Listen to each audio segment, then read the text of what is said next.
7 hari, 40 hari, buat kenduri, bagi makanan, kirim doa. Tidak dilakukan Nabi. Tidak dilakukan Abu Bakar, Umar, Utsman, Ali, sahabat Nabi. Tapi ada dalam fatwa tabi'in, namanya Imam Atha. Kata Imam Atha, ulama dari kalangan tabi'in, orang yang meninggal dunia, maka dia diuji di kuburnya selama 7 sampai 40 hari, maka dianjurkan bersedekah dan berkirim doa. 7 hari, 40 hari, buat kenduri, bagi makanan, kirim doa. Tidak dilakukan Nabi. Tidak dilakukan Abu Bakar, Umar, Utsman, Ali, sahabat Nabi. Tapi ada dalam fatwa tabi'in, namanya Imam Atha.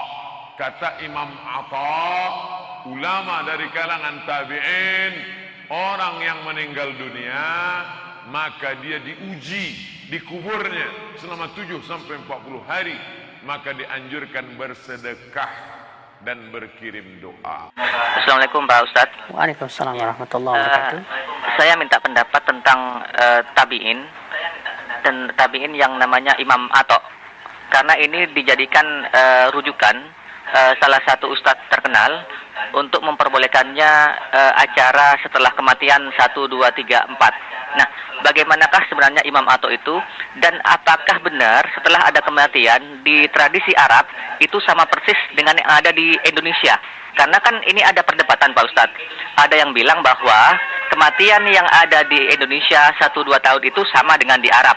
Tetapi ada yang orang Hindu yang masuk ke, yang menjadi mu'alaf, yang orang utamanya orang-orang dulu itu sama persis dengan ajaran Hindu. Nah, bagaimana sebenarnya Imam Atha ini mengklarifikasi dengan ini? Mohon pencerahannya. Assalamualaikum. Waalaikumsalam warahmatullahi wabarakatuh. Asar ya tabi'in, seingat saya bukan Atha Bapak, tapi Tawus. Ya. Itu diriwayatkan, disebutkan oleh Imam As-Suyuti, ya, bahwa Tawus bin Kaisan berkata, adalah mereka dahulu apabila seseorang meninggal dunia, ya mereka yastahibbun an yut'imu lahu, ya mereka menyukai untuk memberikan makanan untuk si mayat. Maksudnya memberikan makin yang pahalanya untuk si mayat selama 7 hari pertama. Dan sanad Tawus ini ya, diperselisihkan oleh para ulama. Di mana pertama Tawus ini adalah seorang tabi'in. Dan ucapan seorang tabi'in dahulu mereka melakukan begini, apakah dihukumi marfu? Ya, jumhur ulama ahli hadis berkata itu tidak dihukumi marfu. Tapi itu hukumnya adalah mursal. Ya. Berbeda dengan perkataan seorang sahabat yang berkata, ya kami dahulu melakukan begini-begini, maka itu dihukumi marfu. Karena mereka lakukan itu tentunya di zaman Nabi SAW. Berbeda dengan perkataan seorang tabi'in yang mengatakan mereka dahulu melakukan begini dan begitu. Ya. Katakanlah kalau riwayat itu sahih misalnya.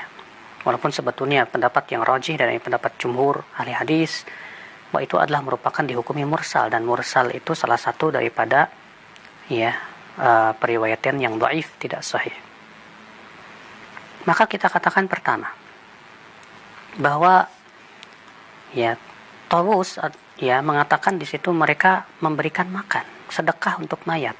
Apakah dalam ucapan beliau ini ada kata-kata bahwa mereka berkumpul-kumpul di keluarga kematian? Ya, tidak ada.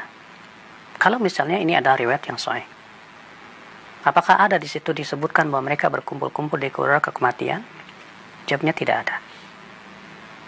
Ya, karena berkumpul-kumpul di keluarga kematian ini yang diingkari oleh para ulama. Imam Syafi'i rahimahullah dalam kitab Al-Um berkata, aku akrahul ma'tam, dan aku mengharamkan ma'tam. Apa itu? Wahwal ijtima' inda ahlil mayyit, yaitu kumpul-kumpul di keluarga kematian. Ya, wa ta'am wa wasun at-ta'am fi, dan membuat makanan di sana. Nah, ini ya perkataan Tawus kalaupun misalnya sahih, tidak bisa dijadikan hujah untuk membenarkan acara tahlilan. Kemudian kata-kata 7 hari tidak menunjukkan kepada bahwa mereka melakukan itu ya 7 hari atau 100 hari, 440 hari dan yang lainnya, tidak. Yang jelas saudaraku, Kalaulah riwayat ini sahih, tentu akan dinukil kepada kita dari para sahabat dengan riwayat-riwayat yang banyak. Ya. Namun kalau kita perhatikan pertama, Rasulullah SAW ketika meninggal istrinya Khadijah, apakah ada riwayat yang sahih bahwa Rasulullah SAW melakukan itu? Ketika anak-anaknya yang meninggal dunia, Ummu Kulthum, Ruqayyah, apakah ada riwayat yang menunjukkan bahwa Rasulullah SAW melakukan itu? Ya. Ketika Rasulullah SAW meninggal dunia, apakah ada riwayat yang sahih bahwa para sahabat Rasulullah SAW melakukan itu? Tidak ada. Ketika Abu Bakar meninggal dunia, tidak ada satupun riwayat yang sahih yang menunjukkan mereka seperti itu. Bahkan Jarir bin Abdullah, seorang sahabat Nabi SAW, berkata, "Kunna na'uddu al-ijtima'a inda ahli al-mayyit wa ta'ama fihi minan niyaha." Kami menganggap berkumpul-kumpul di keluarga kematian dan makan-makan di situ termasuk meratap. Ini ucapan sahabat. Kalau seorang sahabat mengatakan kami dahulu melakukan ini, maksudnya di zaman Rasul. Maka mungkinkah ucapan sahabat ini gagal dan batal hanya karena perkataan seorang tabi'in yang bernama Tawus? Ya, tidak mungkin, saudaraku. Maka dari itulah, ya, Al-Imam Asy-Syafi'i dan banyak lagi para ulama mazhab Syafi'iyah mengingkari yang disebut dengan, ya, ritual seperti tadi. Berkumpul-kumpul ke keluarga kematian, membuat makanan di situ. Ya, jadi asar tabi'in Tawus ini sama sekali sebetulnya tidak bisa dijadikan hujah. Ya, tapi itulah ya akal Islam, mereka hanya sebatas mencari pembenaran saja. Dan perkataan mereka bahwa kebiasaan di Indonesia sama dengan di Saudi, ini pun juga ya ucapan yang butuh pembuktian. Mana saya selama kuliah di Madinah tidak pernah melihat orang Saudi seperti itu melakukan. Ya, wallahu a'lam. Nah.